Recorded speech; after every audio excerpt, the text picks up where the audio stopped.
Assalamu alaikum students. Welcome back in the third video of C programming lecture series.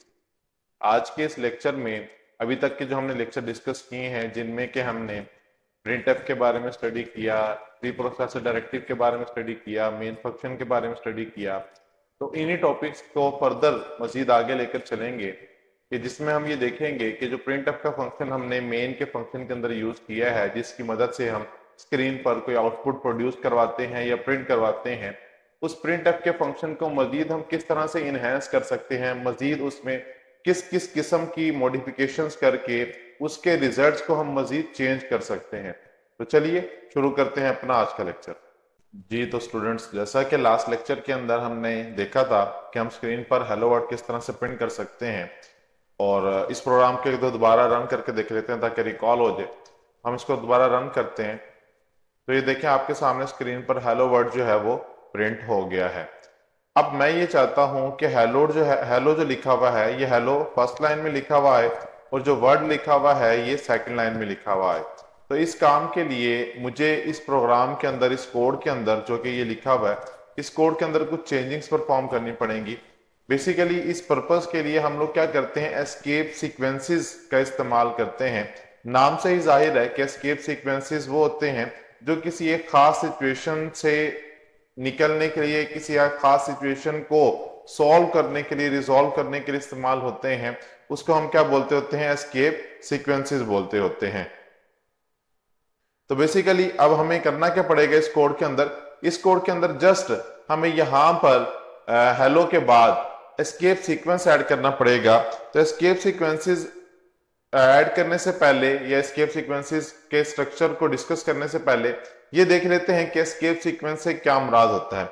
Basically escape sequence जो है वो special characters होते हैं जो कि बैक स्लैश से हमेशा स्टार्ट होते हैं। बैक स्लैश से क्या मुराद है, मैं आपको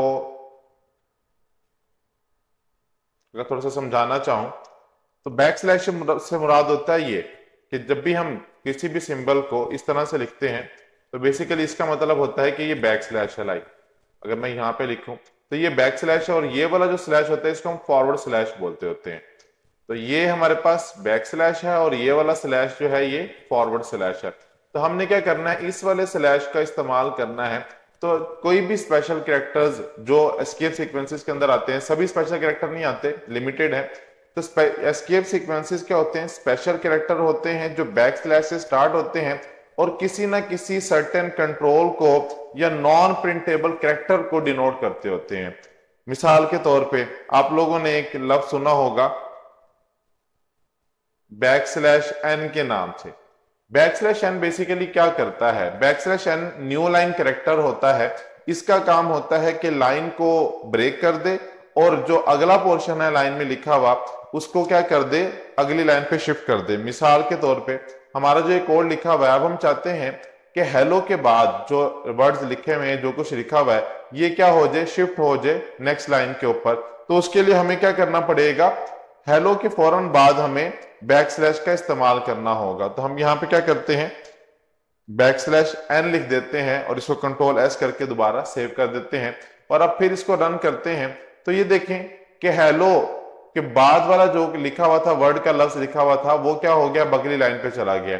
एक चीज जो यहाँ पे आपने नोटिस की होगी कि बैक स्लैश एन के बाद थोड़ा सा स्पेस मौजूद है। ये देखें यहाँ पे बैक स्लैश एन के बाद एक सिंगल स्पेस मौजूद है। दैट्स वाई क्या हुआ है कि ये जो नेक्स्ट लाइन पे तो ट्रांसफर हुआ ही हुआ है वर्ड, लेकिन उससे पहले जो स्पेस था वो भी as it is next line पे क्या हो गया, ट्रांसफर हो गया। तो जब भी आपने कोई न्यू लाइन ऐड करनी होती है या किसी मैसेज के दरमियान में आपने क्या कर देना होता है, उस मैसेज को ब्रेक डाउन करना होता है, तो उसके लिए फिर हम किसका इस्तेमाल करते हैं, न्यू लाइन कैरेक्टर का इस्तेमाल करते हैं जिसे कि एस्केप सीक्वेंस भी कहते हैं। और बेसिकली इस एस्केप सीक्वेंस का नाम न्यू लाइन कैरेक्टर जिसको हम बैक स्लैश एन से डिनोट करते होते हैं। एस्केप सीक्वेंसेस की बात करूं तो एस्केप सीक्वेंसेस बहुत सारे हैं। ये तो हो गया बैक स्लैश एन। अब मैं एक तो ये स्पेस खत्म करता हूं, कंट्रोल एस करता हूं, इसको दोबारा से रन करता हूं। तो जैसे रन करूंगा आप देखें यहाँ पे जो आपको स्पेस नजर आ रहा था वर्ड से पहले, वो वर्ड से पहले स्पेस अब क्या हो गया, खत्म हो गया।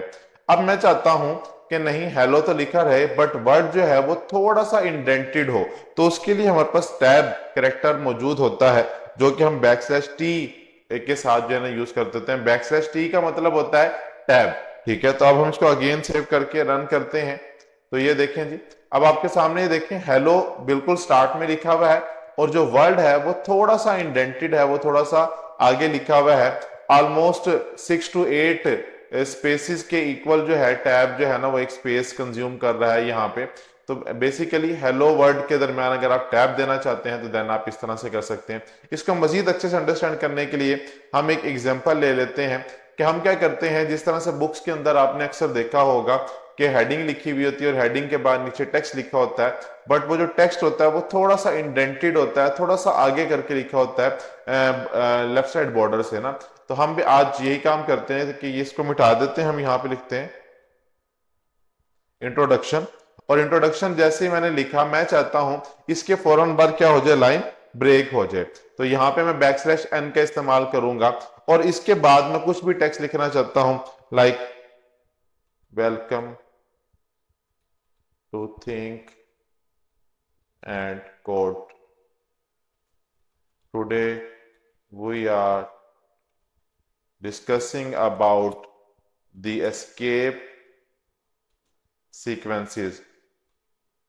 तो मैंने ये स्क्रीन पर प्रिंट करवाना है, और अब जब मैंने इंट्रोडक्शन के बाद >n लिखा है तो \n क्या करेगा, लाइन को यहां से ब्रेक करेगा, और लाइन को ब्रेक करने के बाद जो अगला टेक्स्ट है welcome to think and code से ऑनवर्ड, इसको टेक्स्ट को क्या कर देगा, नेक्स्ट लाइन पे शिफ्ट कर देगा। हम इसको सेव करते हैं और अगेन से इसको रन करते हैं। तो ये देखें आपके सामने है कि ये क्या हुआ, इंट्रोडक्शन जो है वो फर्स्ट लाइन में लिखा हुआ है, और उसके बाद welcome to think and code कहां चला गया है, नेक्स्ट लाइन में चला गया है। तो अगर अब हम ये चाहते हैं कि वेलकम जो है ये बिल्कुल लेफ्ट साइड पे लिखा हुआ है, लाइक आई के बिल्कुल नीचे लिखा हुआ है, और मैं ये चाहता हूं कि वेलकम जो है ना थोड़ा सा इंडेंटेड होना चाहिए, लाइक जो इंट्रोडक्शन का टी है इसके नीचे जो है ना वेलकम का W आना चाहिए। तो उसके लिए हमें क्या करना पड़ेगा, जब हम लाइन ब्रेक कर रहे हैं, लाइक यहाँ पे जैसे कि हम यहाँ पे \n के साथ लाइन ब्रेक कर रहे हैं, इसके फौरन बाद ही हम क्या चाहते हैं कि टैब आ जाए, स्पेस आ जाए। तो हम इसके फौरन बाद क्या लिखेंगे, \n के फौरन बाद लिख देंगे \t, और इसको अगेन हम रन करके अब चेक करते हैं। तो ये देखें कि अब जो वेलकम का W है वो इंट्रोडक्शन के T के बिल्कुल नीचे मौजूद है। इट मींस ये थोड़ा सा क्या हो गया है, इंडेंटेड हो गया है। अच्छा, एक चीज यहाँ पे क्लियर करता जाऊं, स्टूडेंट्स अक्सर कंफ्यूज हो जाते हैं। \t या \n आप पूरे टेक्स्ट के अंदर, जो प्रिंटफ के अंदर आप टेक्स्ट लिखते होते हैं, इस टेक्स्ट के अंदर कहीं पर भी इस्तेमाल कर सकते हैं। ये लाजमी नहीं है कि जहां पे \n यूज कर रहे हैं उसके साथ ही \t आएगा, या \t के साथ ही \n लिखा जाएगा। ये कंपल्शन नहीं होती, ये आपको सोचना होता है, खुद बैठ के मतलब डिजाइन करते हुए ये बात जो है ना सोचनी होती है कि आपने किस एस्केप सीक्वेंस कैरेक्टर को किस जगह पर इस्तेमाल करना है। मुझे इसी जगह पे यूज करना था। फॉर एग्जांपल मैं कहता हूं कि भाई welcome to think and code के बाद अगेन क्या हो, एक टैब आ जाए। लाइक अभी फिलहाल ये देखें, रन करके दिखाता हूं। तो ये welcome to think and code के बाद टुडे फौरन एक सिंगल स्पेस के बाद लिखा हुआ है। मैं चाहता नहीं, यहाँ पे टैब स्पेस होना चाहिए। तो देन वो कैसे लिख सकते हैं, उसके लिए हम यहाँ पे क्या कर देंगे, टुडे से पहले \t लगा देंगे, और अब जब हम इसको रन करेंगे तो ये देखें टुडे से पहले भी क्या आ गया है, टैब आ गया। तो यहाँ पे ये देखें मैंने इस केस में यहाँ इस जगह पर \n का इस्तेमाल नहीं किया, जस्ट सिंपल \t का इस्तेमाल किया है।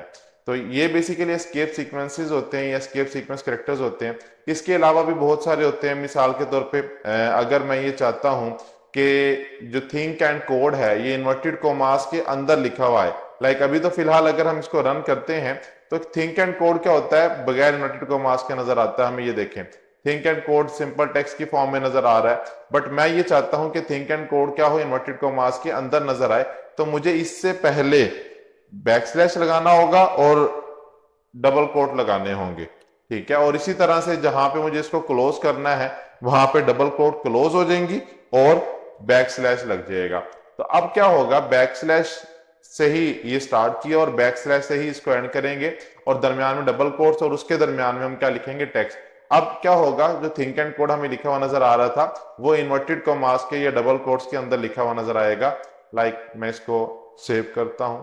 अच्छा, एक और चीज, जब आप ऐसा करेंगे तो आपने एक चीज का ख्याल रखना है कि लाइक ये देख रहे हैं यहाँ पे इन्वर्टेड कोमास को मैंने क्लोज किया है, तो क्लोज करते हुए मैंने बैक स्लैश बाद में लगाया है और इन्वर्टेड कॉमास क्लोज पहले किए हुए हैं। जबकि इसका जो सिंटैक्स है वो ये है कि इन्वर्टेड कॉमास आप बाद में लगाएंगे। तो ये देखें, अब इस वक्त यह है, एक सिंगल स्ट्रिंग बन गई है। तो अब मैं इसको जो है ना रन करता हूं, तो ये देखें कि थिंक एंड कोड क्या है, अब इन्वर्टेड कॉमास के अंदर लिखा हुआ नजर आ रहा है। अब यहाँ पे अक्सर स्टूडेंट्स ये सवाल करते होते हैं कि सर बैक स्लैश फिर कहाँ गया, क्योंकि मैंने लास्ट लेक्चर में भी आपको ये बोला था कि प्रिंट एफ के अंदर जो इन्वर्टेड कॉमास लगाते हैं, लाइक थोड़ा सा इस बात को रिवाइज करते हैं, इसको फिलहाल कमेंट कर देते हैं। कमेंट के ऊपर भी एक अलग से हम टॉपिक रखेंगे, कमेंट से क्या मुराद होता है और कमेंट्स किस तरह से करते होते हैं। लाइक मैं अगर यहाँ पे क्या कर रहा हूँ, अभी फिलहाल प्रिंट एफ कर रहा हूँ, तो प्रिंट एफ का जो सिंटैक्स है वो सिंपल जस्ट इतना सा ही है जो मैंने अभी ये लिखा हुआ है, हाईलाइटेड आपको नजर आ रहा होगा। बेसिकली प्रिंट एफ का सिंटैक्स बस इतना ही है। ये जो डबल कोट्स मैंने लगाए हैं ये वाले, इस डबल कोट्स के अंदर आप जो कुछ लिखते हैं ये एज इट इज स्क्रीन पर क्या होता है, प्रिंट होता है, इसने चेंज नहीं होना होता।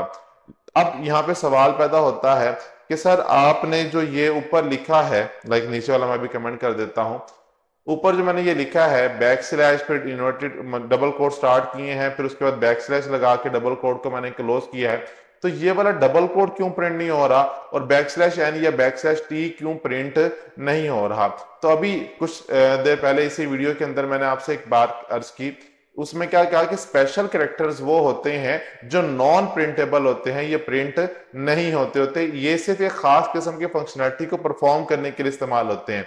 तो back slash t, back slash n, back slash double quote, ठीक है ना, ये बेसिकली क्या है, स्पेशल कैरेक्टर्स हैं, एस्केप सीक्वेंसेस हैं, और इनका खास पर्पस है जो कि कंपाइलर को ऑलरेडी मालूम होता है। दैट्स वाई वो इनको एज इट इज प्रिंट नहीं करवाता।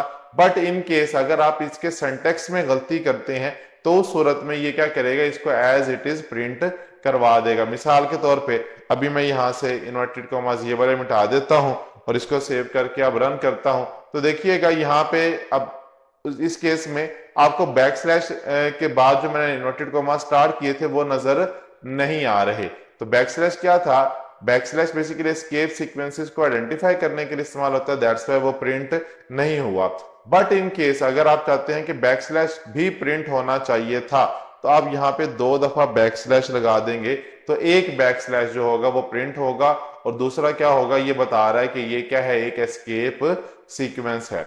होप सो आपको ये बातें समझ आई होंगी। इसके अलावा भी बहुत सारे एस्केप सीक्वेंसेस होते हैं, लाइक मैं आपको इसकी एक मतलब स्लाइड से शो करवा देता हूं, तो आपको आइडिया हो जाएगा कि किस किस किस्म के एस्केप सीक्वेंसेस होते हैं और कौन सा एस्केप सीक्वेंस किस पर्पस के लिए इस्तेमाल होता है।